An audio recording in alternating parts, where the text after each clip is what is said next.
자, 다음 수업을 시작하겠습니다.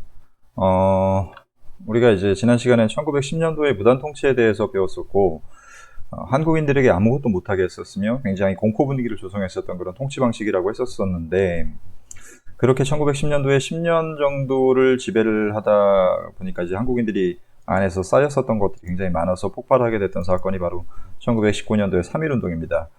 그래서 3.1운동으로 인해서 한국인들이 전 국민들이 들고 일어나니까 이제 일본이 깜짝 놀랐어요. 그래가지고 통치 방식을 이제 무섭게 하는 것보다는 약간 부드럽게 한다라고 하는 방식으로 해서 바꿨던 게 문화 통치라는 통치 방식입니다.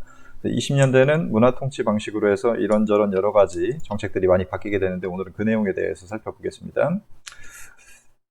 자, 20년대 문화 통치. 이 문화 통치는 친일파를 키워서 우리 민족을 좀 분열시키고자 하는 의도도 있었기 때문에 이걸 민족 분열 통치라고도 합니다. 일단 배경은 여기 무슨 운동 이후?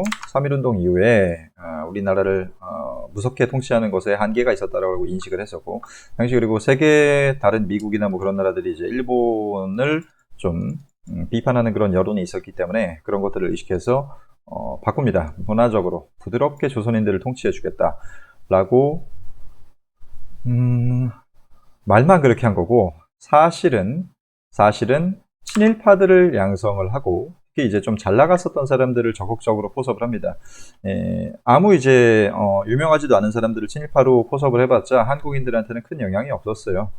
우리 2학년 1반에 뭐 10번 뭐 너를 이제 친일파로 포섭하겠다 해가지고 이제 다른 우리 한국인들이 동요하거나 하는 그런 일들이 없었는데, 예를 들어서 뭐 독립운동가나 그런 사람들이 갑자기 친일파가 됐다라고 하면 굉장히 한국인들 사이에서 동요가 커지겠죠. 그래서 이런 좀 잘 나갔었던 사람들을 대상으로 적극적으로 포섭하는 친일파 양성 정책을 썼었고, 그 다음에 이걸 이제 민족 분열 통치라고 합니다.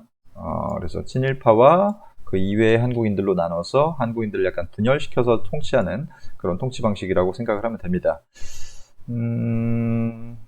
그 민족 분열 통치의 일환으로 실행을 했던 게 바로 참정권을 허용하고 지방자치제도를 시행을 했던 제도입니다.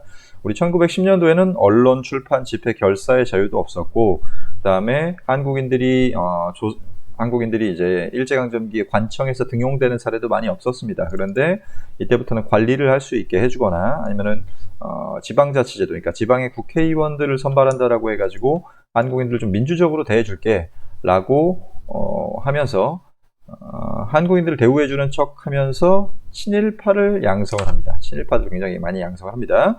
이때 도나, 부나, 군, 면이라고 하는 당시 행정구역 단위에서 협의회를 많이 설치를 해요. 협의회. 이 협의회는 그 국회니까 국회. 도에 있었던 국회, 부에 있었던 국회, 군국회, 면국회 이런 국회들을 설치를 했었는데, 여기에 들어가서 일을 했었던 사람들은 대부분은 굉장히 여기 모여있는 이게 이제 경상도의 도평의회라고 했었던 국회였는데, 여기에 모여있었던 사람들은 대부분은 어떤 사람들이었을까? 친일파들을 많이 모아놨겠죠. 친일파들을 모아놔가지고 조선 통치에 어떤 자문을 받는 그런 역할을 시켰었습니다. 다만 원래 이 국회라는 것은 여기에서 뭔가 결정을 해가지고 정책을 집행하는 의결권이라는 게 있어야 되는데, 이 국회에는 의결권은 아예 없었고, 의결이라는 거는 이제 그 법안을 만들 수 있는 권한입니다. 의견을 결정할 수 있는 권한인데 이런 건 없었고, 그냥 총독부가 뭐 물어보면은 거기에 대해서 대답해 주는 자문기구에 불과했었던 그런 관청이었었고, 거기에 친일파들만 앉혀놔서 대표적인 친일파인 김성수, 최린, 이광수 같은 사람들이 여기에서 활동을 했었다. 이걸 자치운동이라고 합니다. 그래서 이 자치운동이라는 건 말 그대로 조선인들끼리 자치를 하자라는 운동인데, 이거는 독립운동이 아니라 일본의 지배 아래에서 그 아래에서 조선인들끼리만 자치를 하자라는 운동이었었기 때문에 독립을 오히려 좀 부정하는 그런 측면이 있었던 운동입니다. 그래서 주로 친일파들이 했던 운동이라고 생각을 하면 됩니다. 이 자치운동이라는 단어 잘 기억하세요. 대표적인 친일파 몇 명만 좀 보고 가겠습니다. 김성수 모르죠? 본 적 없죠, 여러분들? 고려대 총장입니다. 고려대 총장. 여러분들은 고려대, 지금도 고려대에는 이 사람 동상이 서 있어요. 고려대 이 사람 동상이 서 있었는데, 이걸 얘기를 하면은 여러분들 뭐 고려대는 이제 안 간다라고 얘기를 하는데, 안 가는 게 아니라 못 갈 가능성이 큽니다. 아니, 우리 아직 갈 수 있지. 지금 2학년 때 열심히 하면은 너무 팩트 폭행을 지금부터 하지는 않겠고, 2학년 때 열심히 하면 갈 수 있습니다. 다만 가서 요 새끼 동상 좀 없애줘, 제발 좀. 이거 좀 없애줘, 제발. 그다음에 최린. 이 사람은 나중에 3.1운동에도 적극적으로 참여하는 사람이면 독립운동가였는데, 친일파로 바뀌어요. 친일파로 바뀌어가지고, 당시 많은 국민들이 충격을 먹었죠. 독립운동가가 친일파로 바뀌었기 때문에. 그다음에 이광수. 당시 우리나라의 대표적인 소설가였습니다. 좀 지식인이야, 지식인. 그러니까 좀 내가 멀끔하게 생겼지. 멀끔하게 생겼고, 지식인. 이제 글도 잘 쓰고, 그래서 자기가 그 잘 쓰는 글쓰기 능력을 통해서 조선인들을 세뇌시키고, 뭐 조선인은 능력이 없는 민족이다. 우리는 일본에게 지배받음으로써 오히려 더 잘 사는 민족이 되었다. 그런 식으로 자기의 글발을 통해서 조선인들을 세뇌시키고 선동을 했었던 사람입니다. 나중에 얘기하겠지만 이 친일파들은 우리나라 해방되고 나서 한 명도 처벌받지 않습니다. 단 한 명도 처벌받지 않고 계속해서 그래도 처벌을 하자는 여론이 있었는데 갑자기 6.25가 터져버려가지고 제대로 처벌을 받지 않았으나 이광수는 북한 애들이 6.25 터지자마자 얘를 납치해가요. 북한 애들이. 그래서 어떻게 됐는지 몰라. 거의 대부분 친일파들은 북한 애들이 많이 납치해갑니다. 자기들이 처리를 했는지 어땠는지 모르지만 대표적인 여성 친일파 김환란이라는 아주 나쁜 년이야. 아주 나쁜 년입니다. 얘도 약간 독립운동 비스무리한 활동들을 했었었는데 이제 친일파로 돌아서게 되면서 많은 사람들이 또 충격을 먹었었죠. 이 사람이 지금의 이화여대 총장입니다. 이화여대 초대 총장입니다. 그래서 이화여대도 내가 별로 좋아하지 않아. 여러분들은 이화여대를 못 가기는 하죠. 못 가기는 하죠. 갈 수 있지. 성전환하고 갈 수 있나? 모르겠네요. 요즘 하도 그런 게 많아가지고. 노덕술, 대표적인 경찰 친일파입니다. 고문경찰로 유명을 했었고, 독립운동가들을 때려잡았었던 가장 악질적인 친일파입니다. 이 노덕술 이름만 들으면 이제 사람들이 치를 떨었었는데, 이 사람도 해방되고 나서 1990년도까지 잘 먹고 잘 살다가 갑니다. 얘도 아주 개새끼야, 이거 나쁜 새끼야, 이거. 안익태, 들어봤니? 누구야? 애국가를 만들었던 사람이죠. 지금 안익태는 논쟁이 좀 많이 있습니다. 이 사람이 애국가를 만들었던 사람인데 친일 활동을 한 흔적이 약간 남아있어요. 약간이 아니라 꽤 좀 있습니다. 근데 좀 이상하단 말이에요. 이런 사람이 어떻게 애국가를 만들었지? 라는 그런 생각이 들기도 하는데 확실한 건 이 사람은 나치, 히틀러랑도 어느 정도 관계가 좀 있었고 그 다음에 일본하고도 굉장히 꽤 깊은 관계를 가졌었던 사람입니다. 그래서 지금 일단 친일파로 대부분의 학자들이 분류를 합니다. 이 사람을. 그리고 뭐 애국가를 뭐 바꾸자 말고자 하는 논의가 있긴 있는데 그거는 뭐 애국가 우리 계속 써왔던 건데 갑자기 바꾸기는 어렵고 그래서 이런 대표적인 친일파들이 있었다라고 알아두고 그 이외에 여러 문화 통치의 통치 방식 변화 내용을 좀 보겠습니다. 총독은 원래 육해군 대장만 임명됐었는데 이때부터는 문관, 그러니까 일반 정치인들도 임명을 할 수 있게끔 임명을 하겠다라고 공표를 해요. 이 사람들이. 일본이 맨 처음에 3.1운동 터졌을 때 사이토 총독 기억하라고 그랬었죠. 이 사람 문화 통치를 만들었었던 총독인데 뭐라고 얘기를 하냐면은 총독은 문무관 어느 쪽이라도 임명될 수 있게 할 거다. 그 다음에 헌병경찰이 아니라 보통경찰로 바꿀 거다. 그 다음에 관리 교원이 칼을 차던 걸 폐지할 거다. 그리고 조선인들을 더 많이 고용할 거다. 라고 이야기를 한데 그거 지킨 거는 거의 없습니다. 거의 없습니다. 예를 들어서 아까 얘기했었던 문관 총독은 임명하겠다라고 얘기를 했지만 실제로 한 명도 임명된 적이 없습니다. 우리가 해방될 때까지. 그 다음에 헌병경찰제를 보통경찰제로 바꾸기는 합니다. 이거는 좀 중요합니다. 헌병경찰제를 일반경찰제로 바꾸기도 하는데 중요한 건 뭐냐면은 일반경찰로 바꾸기만 했을 뿐이지 경찰 관서와 경찰의 인원과 예산을 훨씬 더 증가시켜서 한국인들을 훨씬 더 촘촘하게 감시하는 그런 시스템을 마련을 합니다. 그래서 한 개 군에 최소한 한 개 경찰서 그리고 한 개 면에 한 개의 주재소라고 하는 이제 파출소에는 파출소를 설치를 하게 해서 전국의 일본의 경찰들이 한국인들을 감시할 수 있도록 하는 그런 시스템을 마련을 해요. 그래서 이때 당시에 경찰 관서 증가 개수를 보면은 1918년도에는 751개였는데 전국에 20년도 가면은 그 3배인 3배가 뭐야? 7, 4, 28 거의 4배가 늘어나죠. 4배가 늘어날 만큼 경찰서의 수가 늘어나고 그만큼 한국인들을 감시하는 경찰서가 늘어났다는 거야. 그다음에 경찰 인원의 수도 5,000명에서 거의 한 2만 명에 가깝게 4배 가까이 늘어나죠. 이 정도로 굉장히 촘촘하게 한국인들을 감시하는 그런 시스템을 마련을 하면서 훨씬 더 헌병경찰제보다도 훨씬 더 많이 감시를 받았었다. 그 다음에 한국인들을 또 처벌하기 위한 치안유지법이라고 하는 걸 만듭니다. 이 치안유지법이라는 건 뭐냐면은 자, 국가의 제도를 변혁하거나 사유재산 제도를 부인할 목적으로 결사, 단체를 조직하거나 그 사정을 알고 가입한 자는 징역에 처한다. 이 국가의 정체, 그러니까 일제의 식민 지배 체제, 그러한 체제를, 국가의 체제를 바꾸려고 하는 사람. 그러니까 이거는 당시 얘네가 이걸 만들 때 뭐라고 핑계를 댔냐면은 사회주의자들을 탄압하기 위해서, 사회주의자들을 잡아들이기 위해서 만든 거다라고 했었는데 국가의 체제를 바꾸려고 했었던 것은 사회주의자들만 그런 게 아니라 우리 독립운동가들도 바꾸려고 했었죠. 그래서 이 법을 만든 이유는 우리나라 독립운동가들이 일제강점기 체제를 변혁하려고 하면은 징역에 처한다는 거야. 징역에 처한다는 거. 그래서 이 법을 만들어 가지고 독립운동가들을 훨씬 더 이제 빡세게 탄압을 했었던 그런 법이었다고 보면 됩니다. 그 다음 내용. 10년도에는 허용되지 않았던 이런 기본권들을 부분적으로 허용을 하는 모습을 보입니다. 이런 기본권들을 부분적으로 허용을 하는데 제일 대표적으로는 한국인들이 발행하는 신문인 동아일보와 조선일보가 이때 나타나게 되죠. 동아일보와 조선일보가 이제 100년 된 신문이야. 이 신문들은 20년대에 나왔으니까. 그래서 동아일보와 조선일보가 만들어진 신문인데 이게 일본이 허용해줘서 만든 신문이란 말이야. 그렇기 때문에 이 신문사들의 성향은 약간 독립운동적일까 아니면은 친일적일까? 그렇죠. 약간 친일적인 그런 성향이 굉장히 많겠죠. 그래서 이 조선일보라는 이 신문 자체는 아예 친일파 사장과 단체가 모여가지고 돈을 모아서 만든 그런 신문사입니다. 그래서 조선일보는 아예 그냥 처음부터 친일파 신문이었다고 보면 되고 그 이후에도 굉장히 그지 같은 기사들만 내요.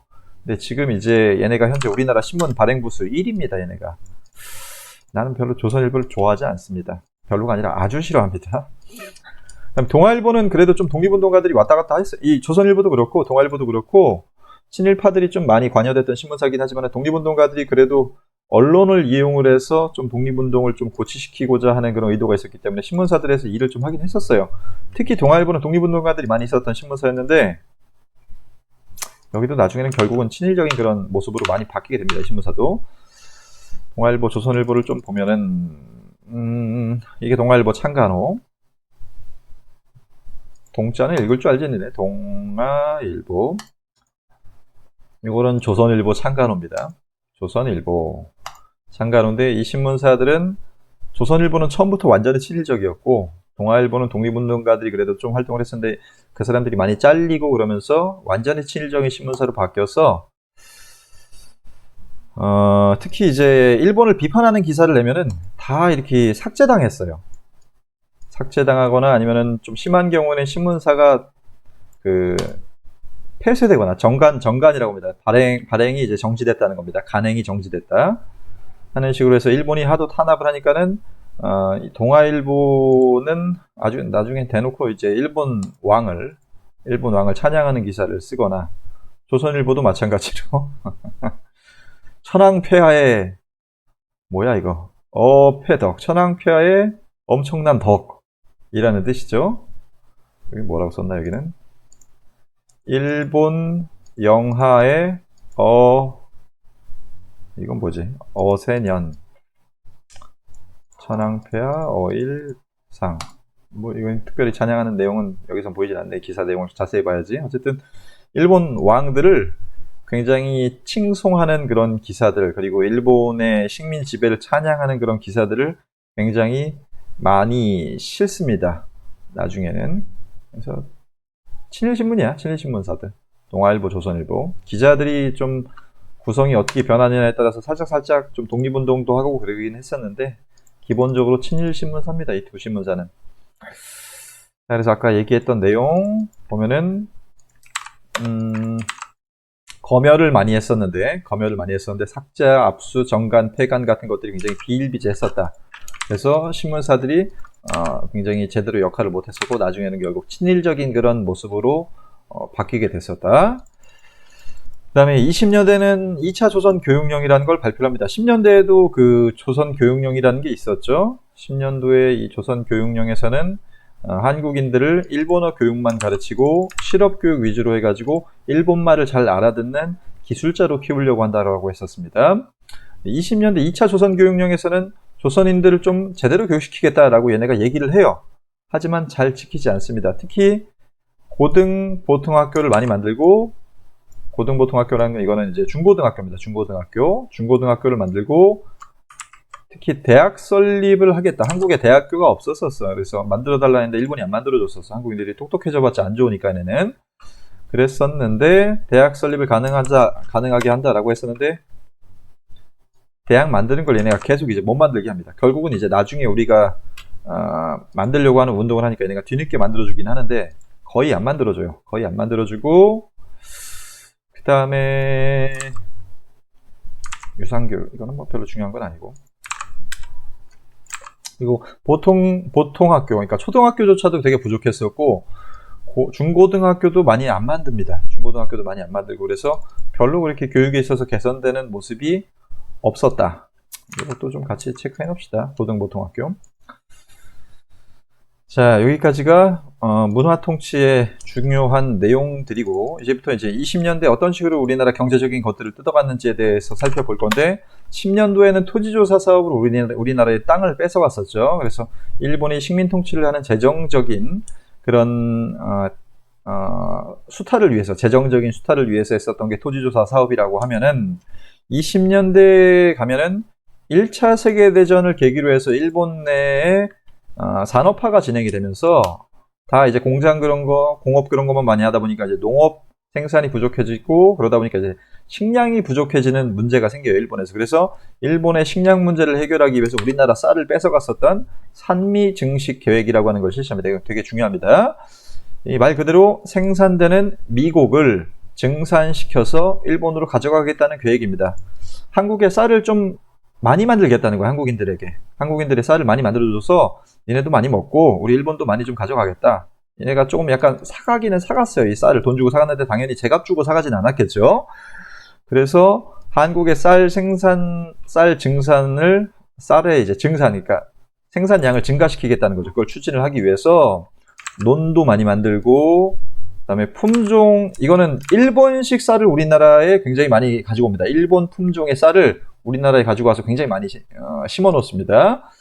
그다음에 수리시설, 저수지 같은 거 많이 만들고, 그다음에 개간, 간척 같은 거, 이제 못 쓰는 황무지 같은 것들을 개간해가지고 논으로 만드는 그런 사업들을 많이 했었는데, 이런 거 할 때 대부분 일본식 쌀을 옮겨 심거나 저수지 공사하거나 아니면 간척 공사할 때 대부분 한국인들을 동원시켜가지고 공사를 했었겠죠. 그래서 한국인들이 굉장히 여기에 많이 힘든 그런 나날들을 보냈었고, 쌀을 증산시키기는 증산시킵니다. 그러니까 생산량이 늘어나긴 늘어나는데 이놈들이 뺏어가는 게 더 많았었어.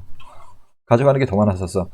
그래서 증산 목표 달성에는 실패했으나 쌀은 예정대로 다 가져갑니다. 엄청나게 많이 가져갑니다. 그래서 국내 사람들이 먹을 게 없었겠죠. 먹을 게 없어가지고 만주에서 질이 안 좋았었던 조나 콩 같은 걸 수입해가지고 한국인들이 먹는 그런 상황이었었다.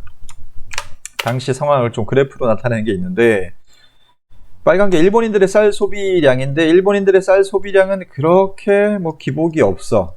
항상 한 1.1에서 왔다 갔다 하죠. 1.1에서 왔다 갔다 하는데 한국인들의 쌀 생산량이 이 파란색 그래프는 날이 갈수록 줄어드는 모습을 보이죠.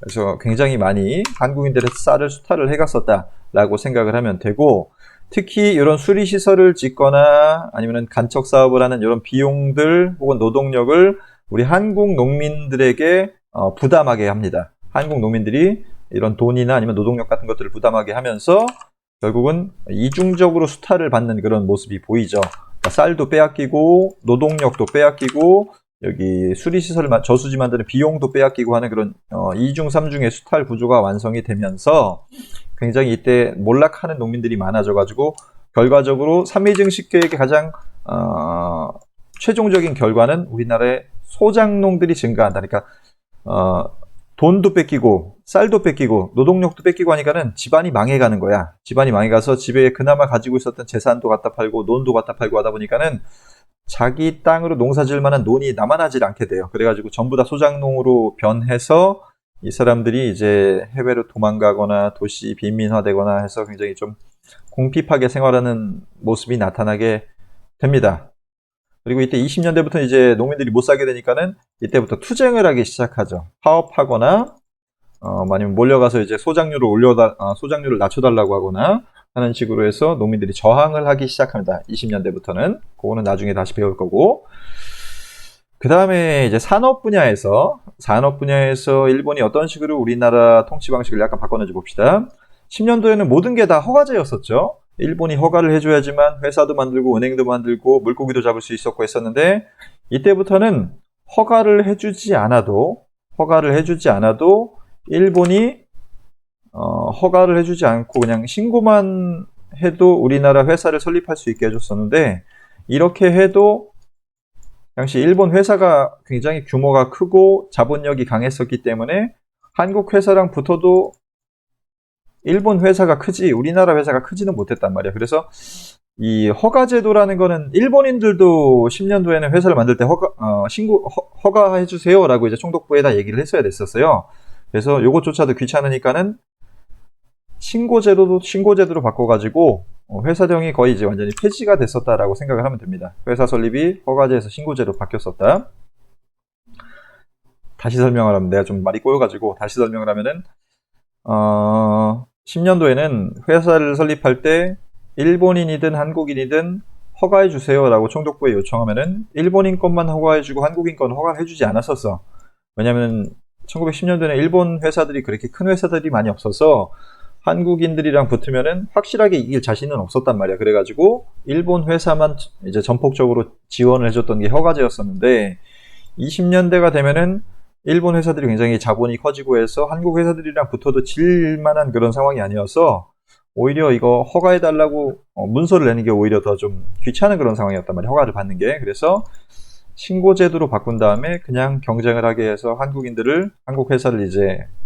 회사는 크지 못했고 일본 회사만 크게 되는 그런 상황이었었다 라고 알면 되고, 관세도 폐지합니다. 원래 무역할 때 관세 우리나라에서 벌어들이는 세금이 있어야 되는데 그것도 없었고, 그래서 20년대 후반부터 일본 재벌기업 미쓰이, 미쓰비시, 노구치, 요거 지금도 있는 회사들입니다. 얘네들이 많이 성장을 해서 우리나라에 공장 같은 걸 짓고 하는 그런 상황이었었다. 특히 우리나라 북부지방에 공장을 많이 짓습니다. 우리나라 북부지방에 그 광산작물이 많았었기 때문에. 그래서 자원들도 뺏어가고 사람들도 뺏어가고 쌀도 뺏어가고 다 긁어갔었다 우리나라에서. 그게 20년대 상황이었었다. 그 다음에 밑에 봅시다. 문관총독 임명된 적 없었다. 유상교육을 실시했었죠. 그 다음에 이중적 수탈구조에 놓여 있었고, 지방자치제도를 실시하긴 했으나 참정권을 완전히 주지는 않았었죠.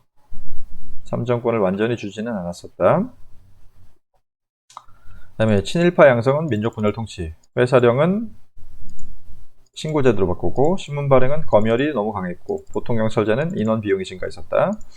3.1운동의 논란 일제는 문화통치를 내세웠다. 문화통치에서는 치안유지법을 제정했었다. 그 다음에 문화통치는 식민지배를 공고하려고 했었던 민족분열 통치였었다. 수입상품에 대한 관세가 폐지됐다. 재벌기업이 우리 북부지방으로 진출했었다. 그리고 토지조사 사업 10년대고, 그러니까 재정 기반을 확보하기 위한 거는 토지조사 사업, 그 다음에 식량 부족 문제를 해결하기 위해서 했던 거는 삼미증식 계획이었었다. 오늘 요까지.